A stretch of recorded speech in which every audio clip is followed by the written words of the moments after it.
செய்தி 6. தேவனோடு ஐக்கியம் கொள்ளுதல். நாம் அனைவரும் மற்றவர்களோடு பேசுவதை மிகவும் விரும்புகிறோம்.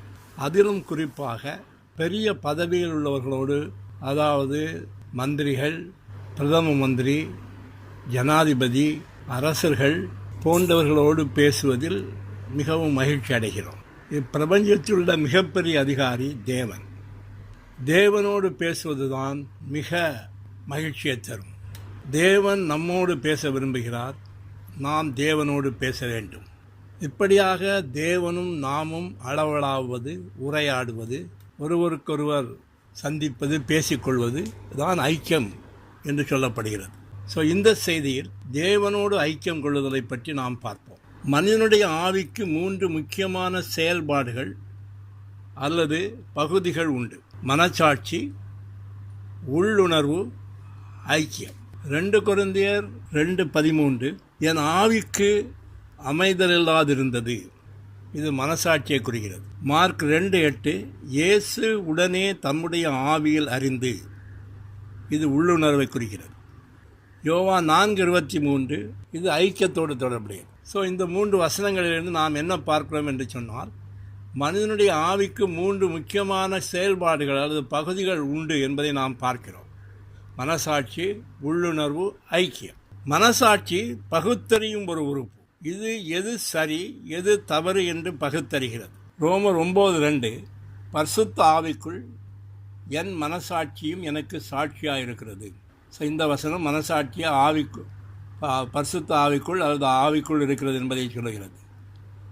8:16 ஆவியானவர் தாமே நம்முடைய ஆவியோடு கூட சாட்சி கொடுக்கிறார். இங்கு ஆவியானவர் ஆவியோடு கூட சாட்சி கொடுக்கிறார். ஆவி மனசாட்சி ஆவியில் இருக்கிறது. உள்ளுணர்வு மனிதனுடைய ஆவிக்குள் உள்ள உணர்வு தன்மை. அது ஆவிக்குரிய உணர்வுகளை பெறுகிறது. எபேசியர் 1:17 ஞானத்தையும் தெளிவையும் அளிக்கிற ஆவி. கொலோசியர் 1:8 ஆவிக்குள்ளான உங்கள் அன்பு. இது உள்ளுணர்வோடு தொடர்புடையது. உள்ளுணர்வு மனிதனுடைய ஆவியில் இருக்கிறது. ஐக்கியம் நாம் தேவனை ஆராதிப்பது. ஐக்கியத்தின் மூலம் நாம் தேவனோடு தொடர்பு கொள்கிறோம். லூக்கா 1:47 என் ஆவி என் இரட்சகராகிய தேவனில் களி கூறுகிறது. 1 கொரிந்தியர் 14:15 நான் ஆவியோடு விண்ணப்பம் பண்ணுவேன். இந்த வசனம் ஆவியில் ஐக்கியம் இருக்கிறது என்பதை காட்டுகிறது. இப்படியாக மனிதனுடைய ஆவிக்கு 3 முக்கியமான செயல்பாடுகள் அல்லது பகுதிகள் உண்டு. அது மனசாட்சி, உள்ளுணர்வு, ஐக்கியம். இப்பொழுது நாம் தேவனோடு எப்படி ஐக்கியம் கொள்வது என்பதை பார்க்க போகிறோம். தேவனோடு ஐக்கியம் கொள்வதற்கான முதல் படி, குற்றமில்லாத மனசாட்சி இருந்தால் மட்டுமே நாம் தேவனை தைரியமாக நெருங்க முடியும். அப்போஸ்தலர் 24:16 நான் தேவனுக்கும் மனுஷருக்கும் முன்பாக எப்பொழுதும் குற்றமற்ற மனசாட்சியை உடையவனாயிருக்க பிரயாசப்படுகிறேன். இது பவுல் சொல்கிறார். நான் தேவனுக்கும் மனுஷனுக்கும் முன்பாக குற்றமில்லாத மனசாட்சியை நான் வைத்திருக்க விரும்புகிறேன்.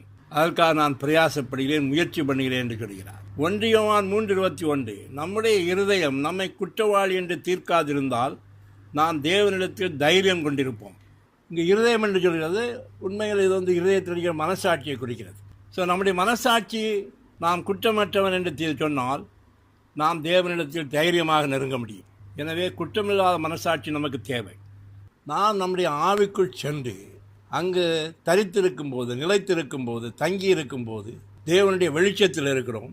அந்த வெளிச்சத்தில் நம்முடைய மனசாட்சி நம்முடைய பாவங்கள், குற்றங்கள், குறைகள், மீறுதல்கள், அக்கிரமங்கள் இவற்றை அம்பலப்படுத்தும். சங்கீதம் 36:9 உம்முடைய வெளிச்சத்தில் வெளிச்சம் காண்கிறோம். 2 கொரிந்தியர் 4:6 தேவன் தமது மகிமையின் அறிவாகிய ஒளியை தோன்ற பண்ணும் பொருட்டு எங்கள் இருதயங்களில் பிரகாசித்தார். எபேசியர் 5:13 அவைகளெல்லாம் கடிந்து கொள்ளப்பட்டு வெளிச்சத்தினால் வெளியரங்கமாகும். 1 யோவான் 1:9 நம்முடைய பாவங்களை நாம் அறிக்கையிட்டால் பாவங்களை நமக்கு மன்னித்து எல்லா அக்கிரமத்தையும் எல்லா அநியாயத்தையும் நீக்கி நம்மை சுத்திகரிப்பதற்கு அவர் உண்மையும் நீதியும் உள்ளவராயிருக்கிறார்.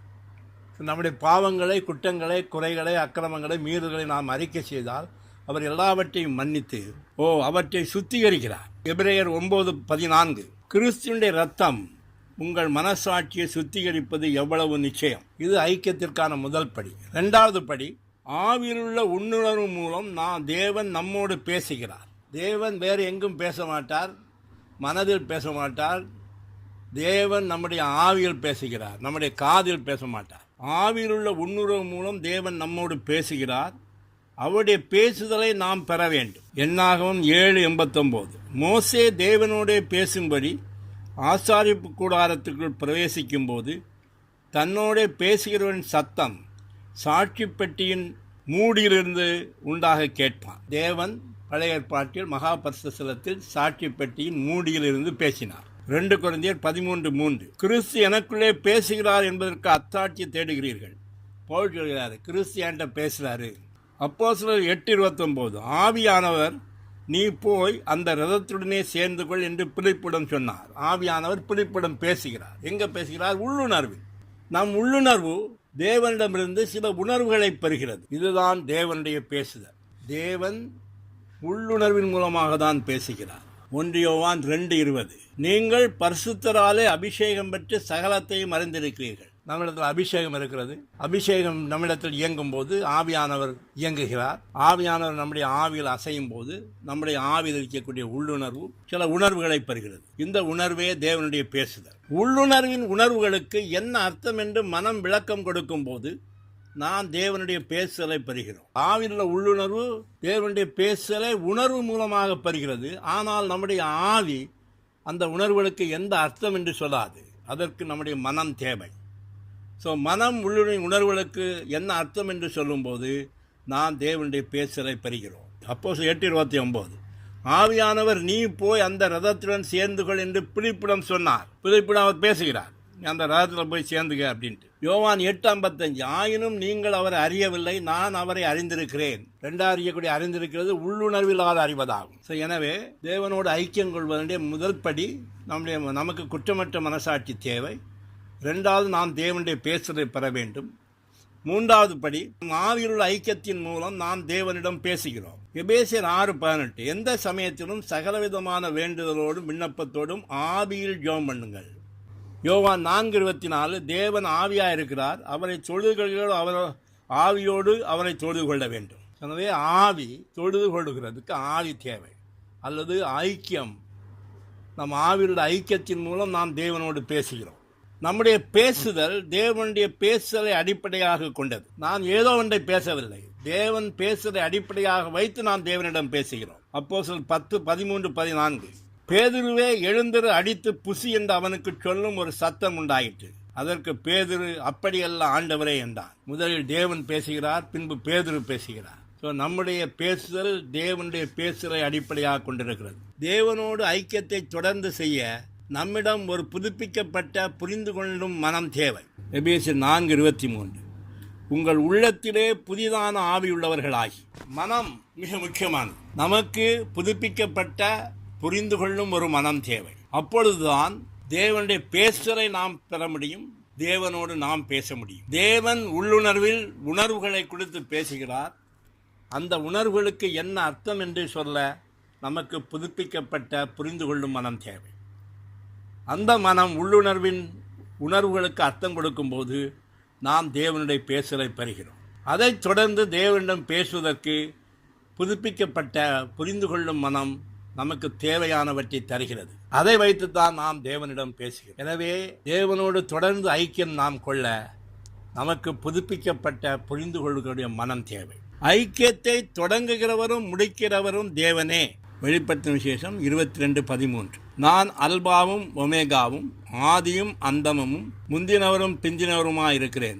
அதை நாம் இப்படியும் சொல்லலாம், தொடக்கமும் முடிவுமாய் இருக்கிறேன். தாம் பேசுதலால் தேவன் ஐக்கியத்தை தொடங்குகிறார். ஆதியாகமம் 18:20-21. கர்த்தர் சோதோம் குமாராவின் கூக்குரல் பெரிதாயிருப்பதால் நான் இறங்கி போய் பார்த்து அறிவேன் என்றார். ஒரு நாள் தேவன் ஆபிரகாம் வீட்டுக்கு வருகிறார். ஆபிரகாமோடு சாப்பிட்டு விட்டு வெளியே செல்கிறார். ஆபிரகாம் தொடர்ந்து செல்கிறார்.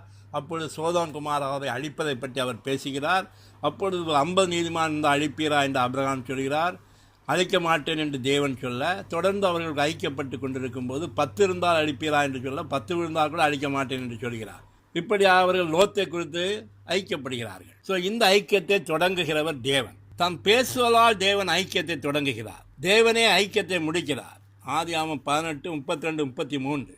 அதற்கு அவர் 10 நீதிமான்கள் நிமித்தம் அதை அழிப்பதில்லை என்றார். கர்த்தர் ஆபிரகாமோடு பேசி முடித்த பின்பு போய்விட்டார். ஆபிரகாமும் தன்னுடைய இடத்திற்கு திரும்பினார். எனவே நாம் இங்கு என்ன பார்க்கிறோம் என்று சொன்னால், ஐக்கியத்தை தொடங்குபவரும் தேவன்தான், ஐக்கியத்தை முடிப்பவரும் தேவன்தான். Praise the Lord.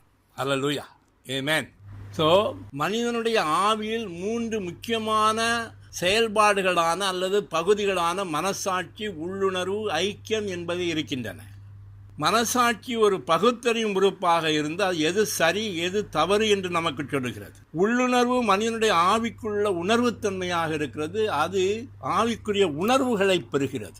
ஐக்கியம் என்பது தேவனை ஆராதிப்பது, நாம் அவரோடு தொடர்பு கொள்வதற்கு. இப்படியாக மனிதனுடைய ஆவியின் மனசாட்சி, உள்ளுணர்வு, ஐக்கியம் என்று 3 பகுதிகள் அல்லது 3 செயல்பாடுகள் ஆவிக்கு இருக்கின்றன. தேவனோடு ஐக்கியப்படுவதற்கு இந்த 3 நமக்கு தேவையாக இருக்கிறது. ஐக்கியப்படுவதற்கு 3 படிகள் இருக்கின்றன. முதலாவது படி, நமக்கு ஒரு குற்றமில்லாத மனசாட்சி இருக்க வேண்டும். குற்றமில்லாத மனசாட்சி நம்மிடம் இருந்தால்தான் நாம் தேவனிடம் தைரியமாக நெருங்க முடியும். அதற்கு நாம் என்ன செய்ய வேண்டும் என்று சொன்னால், நாம் நம்முடைய ஆவிக்குள் சென்று தேவனுடைய வெளிச்சத்தில் காத்திருக்கும் போது நம் மனசாட்சியின் மூலம் தேவன் நம்முடைய பாவங்கள், குறைகள், அக்கிரமங்கள், மீறுகள் ஆகியவற்றை அம்பலப்படுத்துவார். அவர் அம்பலப்படுத்தும் போது எவைகளை அவர் அம்பலப்படுத்தி இருக்கிறாரோ அவைகளை அந்த பாவங்களை, குறைகளை, அக்கிரமங்களை, மீறல்களை நாம் அறிக்கை செய்ய வேண்டும். அறிக்கை செய்யும் போது தேவன் அவைகளை மன்னித்து கழுவி விடுகிறார். அப்பொழுது குற்றமில்லாத மனசாட்சி நமக்கு கிடைக்கிறது. இயேசு கிறிஸ்துவின் இரத்தம் எல்லா மனசாட்சியை சுற்றி இருக்கக்கூடிய எல்லா கரைகளையும் கழுவி விடுகிறது. நமக்கு குற்றமில்லாத ஒரு மனசாட்சி கிடைக்கிறது. குற்றமில்லாத மனசாட்சியுடன் இருந்தால் நாம் தேவனிடம் தைரியமாக நெருங்க முடியும். ஸோ தேவனுடைய பேசலை நாம் எப்படி பெறுகிறோம் என்று சொன்னால், தேவன் உள்ளுணர்வில் சில உணர்வுகளை கொடுக்கிறார். அந்த உணர்வுகளுக்கு என்ன அர்த்தம் என்று நம்முடைய மனம் சொல்கிறது. அப்பொழுது நாம் தேவனுடைய பேசலை பெறுகிறோம். 3வது படி, இது மிக முக்கியமான குறிப்பு. நாம் ஆவிக்குத்தான் முக்கியத்துவம் கொடுக்கிறோம், அது மிகவும் நல்லது. ஆனால் நம்முடைய மனதிற்கும் முக்கியத்துவம் கொடுக்க வேண்டும். ஏனெனில் நம்மிடம் புதுப்பிக்கப்பட்ட புரிந்து கொள்ளும் ஒரு மனம் இருந்தால்தான் அது தேவனுடைய பேசலை நாம் பெற முடியும், நாம் தேவனோடு பேச முடியும். தேவனுடைய பேசலை பெறுவதற்கும் மனம் தேவை, தேவனிடம் பேசுவதற்கும் மனம் தேவை. மனம்தான் தேவனிடம் என்ன பேச வேண்டும் என்பதை நமக்கு எடுத்து தருகிறது. அது பழைய மனம் அல்ல, புதுப்பிக்கப்படாத மனம் அல்ல, அது புதுப்பிக்கப்பட்ட மனம், புரிந்து கொள்கிற மனம். புதுப்பிக்கப்பட்ட புரிந்து கொள்கிற மனம் நமக்கு இருக்கும்போது நம்முடைய ஆவியில், உள்ளுணர்வில் நாம் பெறுகிற உணர்வுகளுக்கு உடனடியாக அர்த்தத்தை அது சொல்லும். நாம் தேவனுடைய பேசலை பெறுகிறோம். பேசலை பெற்றவுடன் அந்த மனம் நமக்கு தேவனிடம் என்ன பேச வேண்டும் என்ற காரியங்களை நமக்கு கொடுக்கிறது.